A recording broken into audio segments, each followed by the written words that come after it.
حضرت علی ابن ابو طالب جو اسلام کے چوتھے خلیفہ اور پیغمبر اکرم صلی اللہ علیہ وسلم کے قریبی ساتھی تھے، اپنے حکمت، دانش اور انصاف پر مبنی فیصلوں کے لیے مشہور تھے۔ آپ علیہ السلام کے فیصلے قرآن و سنت کی روشنی میں ہوتے تھے اور عدل و انصاف کی اعلیٰ مثال قائم کرتے تھے۔ ایک مرتبہ دو افراد ایک اونٹ پر جھگڑ رہے تھے اور دونوں دعویٰ کرتے تھے کہ اونٹ ان کا ہے۔ حضرت علی نے دونوں سے پوچھا کہ وہ اونٹ کی ملکیت ثابت کریں۔ جب دونوں کو کوئی مضبوط دلیل نہ دے سکے تو آپ نے اونٹ کی رسی پکڑ کر اسے آزاد کر دیا۔ اونٹ فوراً ایک شخص کے پاس گیا جس سے معلوم ہوا کہ اونٹ کس کا تھا۔ اس طرح آپ علیہ السلام نے معاملہ بغیر کسی پیچیدگی کے حل کیا۔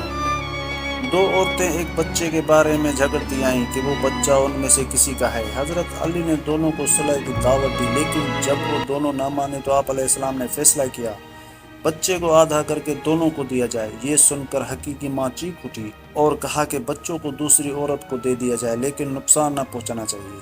حضرت علی نے اس عورت کو بچہ دیا کیونکہ اس کا رد عمل ماں کی حقیقی جذبات کا مظہر تھا۔ ایک دن حضرت علی رضی اللہ تعالیٰ عنہ حضرت ثابت رضی اللہ تعالیٰ عنہ کے گھر بیٹھے تھے۔ اسی دن ایک قافلہ مکہ مکرمہ میں جانا تھا۔ حضرت ثابت رضی اللہ تعالیٰ عنہ اس قافلے کے ساتھ جانا چاہتے تھے۔ حضرت ثابت نے حضرت مولا علی سے اجازت طلب کی کہ میں بھی قافلے کے ساتھ جانا چاہتا ہوں۔ کچھ دیر کے بعد قافلے کا سردار بھی الوداع کہنے کے لیے حضرت علی کے پاس تشریف لے آیا۔ حضرت علی شیر خدا نے قافلے کے سردار کو سفارش کی کہ آپ حضرت ثابت رضی اللہ تعالیٰ عنہ کو بھی ساتھ لے جائیں۔ قافلے کے سردار نے خوشی خوشی حضرت ثابت رضی اللہ تعالیٰ عنہ کو ساتھ لیا اور مکہ مکرمہ کی طرف روانہ ہو گئے۔ حضرت ثابت رضی اللہ تعالیٰ عنہ بہت ہی نیک اور خدا ترس آدمی تھے، اس لیے قافلے والوں نے حضرت ثابت رضی اللہ تعالیٰ عنہ کی بہت عزت کی۔ اس قافلے میں ایک عورت بھی تھی۔ اس نے جب حضرت ثابت رضی اللہ تعالیٰ عنہ کی خوبصورتی کو دیکھا تو وہ حضرت ثابت رضی اللہ تعالیٰ عنہ پر فدا ہو گئی۔ عورت نے موقع پا کر اپنے آپ کو حضرت ثابت رضی اللہ تعالیٰ عنہ کے سامنے پیش کر دیا، لیکن حضرت ثابت رضی اللہ تعالیٰ عنہ نے اس عورت کی طرف کوئی توجہ نہ دی۔ عورت نے حضرت ثابت رضی اللہ تعالیٰ عنہ سے کہا کہ اگر تم نے میری ساتھ بدکاری نہ کی تو میں سارے قافلے والوں کو بتا دوں گی کہ حضرت ثابت رضی اللہ تعالیٰ عنہ نے میرے ساتھ زبردستی کی ہے۔ یہ کہہ کر وہ اپنے کپڑے پھاڑنے لگی۔ حضرت ثابت رضی اللہ تعالیٰ عنہ نے اس عورت کی باتوں میں نہ آئے۔ حضرت ثابت رضی اللہ تعالیٰ عنہ نے فرمایا کہ میرا رب کریم ہے، وہ سب کچھ دیکھ رہا ہے، میرا رب انصاف کرنے والا ہے۔ وہ عورت یہاں سے ناکام ہو کر ایک غلام کے پاس گئی، وہاں جا کر اس کے ساتھ بدکاری کر کے اپنی ہوس مٹا لی۔ جب عورت کو حمل ٹھہر گیا تو اس نے سوچا کہ یہ موقع بہت ہی بہتر ثابت کو ذلیل کرنے کا ہے۔ ایک رات عورت نے موقع پا کر حضرت ثابت رضی اللہ تعالیٰ عنہ کے صندوق میں اس عورت نے اپنے زیورات چھپا دیے۔ جب صبح ہوئی تو اس عورت نے قافلے میں شور مچا دیا کہ رات کو میرے سارے زیورات چوری ہو گئے ہیں۔ قافلے کے سردار نے حضرت ثابت کے علاوہ سارے قافلے والوں کی تلاشی لی، لیکن کسی سے بھی اس عورت کے زیورات برآمد نہ ہوئے۔ اس عورت نے اصرار کیا کہ حضرت ثابت کے سامان کی بھی تلاشی لی جائے، مجھے پورا یقین ہے کہ میرا سامان حضرت ثابت کے سامان سے برآمد ہو جائے گا۔ جب قافلے والوں کے سردار نے حضرت ثابت رضی اللہ تعالیٰ عنہ کے سامان کی تلاشی لی تو اس عورت کے زیورات حضرت ثابت کے صندوق سے مل گئے۔ عورت نے حضرت ثابت رضی اللہ تعالیٰ عنہ پر الزام لگایا کہ میرے زیورات اس نے چوری کیے ہیں، اور ایک رات ثابت نے موقع پا کر میرے ساتھ زبردستی بھی کی تھی، جس کا بچہ میرے پیٹ میں ہے۔ قافلے کا سردار عورت کی یہ بات سن کر بہت ہی حیران ہوا۔ اس نے حضرت ثابت کو قید کر کے مسلمانوں کے خلیفہ حضرت عمر کے پاس بھیج دیا۔ حضرت عمر فاروق نے حضرت ثابت کو سزا دینے کا حکم جاری کیا کہ انہیں زنا کاری کرنے پر سنسار کیا جائے۔ یہ خبر آگ کی طرح پھیل گئی۔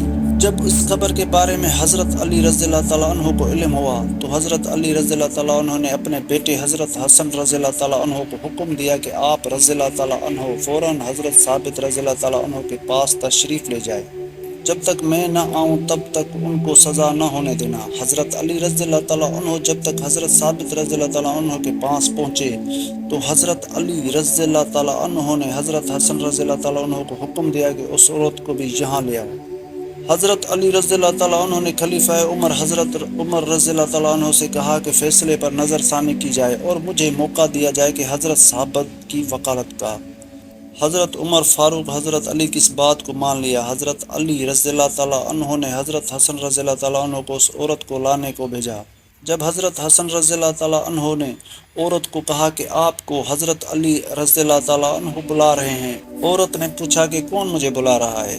حضرت حسن رضی اللہ تعالیٰ عنہ نے فرمایا کہ مولا علی رضی اللہ تعالیٰ عنہ آپ کو بلا رہے ہیں۔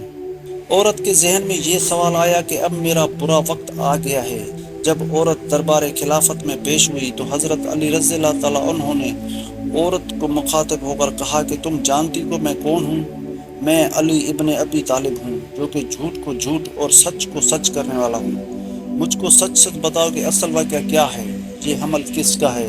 عورت نے بڑے اطمینان سے کہا کہ سب کے سامنے ثابت کی چوری ثابت ہوئی ہے اور اس نے میرے ساتھ زنا بھی کیا۔ حضرت علی رضی اللہ تعالیٰ عنہ نے دیکھا کہ عورت مسلسل جھوٹ بول رہی ہے۔ حضرت علی رضی اللہ تعالیٰ عنہ نے حضرت حسن رضی اللہ تعالیٰ عنہ سے فرمایا کہ گھر میں جو کپڑے کا ٹکڑا اور عصا پڑا ہوا ہے فوراً جاؤ اور لے آؤ۔ حضرت حسن رضی اللہ تعالیٰ عنہ گھر گئے اور مطلوبہ سامان لے کر حضرت علی رضی اللہ تعالیٰ عنہ کے پاس آئے۔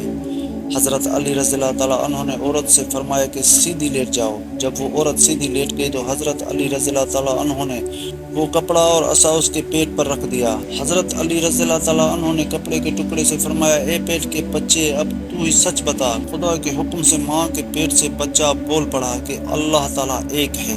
حضرت محمد صلی اللہ علیہ وسلم اللہ تعالیٰ کے آخری نبی ہے۔ قرآن پاک اللہ تعالیٰ کی آخری اور سچی کتاب ہے۔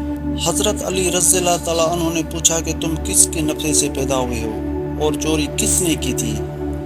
اللہ تعالیٰ کے حکم سے بچہ بول پڑا کہ یہ عورت کئی بار حضرت ثابت رضی اللہ تعالیٰ عنہ سے بدکاری کی نیت سے گئی تھی، لیکن حضرت ثابت رضی اللہ تعالیٰ عنہ نے اس عورت کو ہر بار ناکام ہی لوٹنے پر مجبور کر دیا۔ پھر اس عورت نے ایک غلام کے ساتھ بدکاری کی۔ اس عورت نے خود ہی اپنے زیورات حضرت ثابت رضی اللہ تعالیٰ عنہ کے سامان میں رکھ دیا تھا تاکہ حضرت ثابت رضی اللہ تعالیٰ عنہ کو بدنام کر سکے۔ بچہ کو بولتا دیکھ کر وہاں موجود ہر شخص سکتے میں چلا گیا۔ حضرت عمر نے اس عورت کو سنسار کرنے کا حکم دیا۔ حضرت ثابت رضی اللہ تعالیٰ عنہ کو رہا کر دیا گیا۔ یہ سارا ماجرا ہونے کے بعد حضرت عمر نے حضرت علی رضی اللہ تعالیٰ عنہ سے دریافت کیا کہ یہ کپڑا کا ٹکڑا اور عصا کیا چیز ہے؟ مولا علی رضی اللہ تعالیٰ عنہ نے عرض کیا کہ ایک دن حضور اکرم صلی اللہ علیہ وسلم میرے پاس تشریف فرمائے کہ اچانک وہاں سے حضرت ثابت رضی اللہ تعالیٰ عنہ کا گزر ہوا تو حضور اکرم صلی اللہ علیہ وسلم نے فرمایا کہ ایک وقت ایسا آئے گا کہ ایک بدکار عورت حضرت ثابت رضی اللہ تعالیٰ عنہ پر بدکاری اور چوری کا الزام لگائے گی۔ حضرت ثابت رضی اللہ تعالیٰ عنہ کو سنسار کرنے کا حکم جاری کر دیا جائے گا۔ میں نے حضرت محمد صلی اللہ علیہ وسلم سے عرض کیا، یا رسول اللہ صلی اللہ علیہ وسلم، اس الزام سے حضرت ثابت رضی اللہ تعالیٰ عنہ کی رہائی کیسے ہوگی؟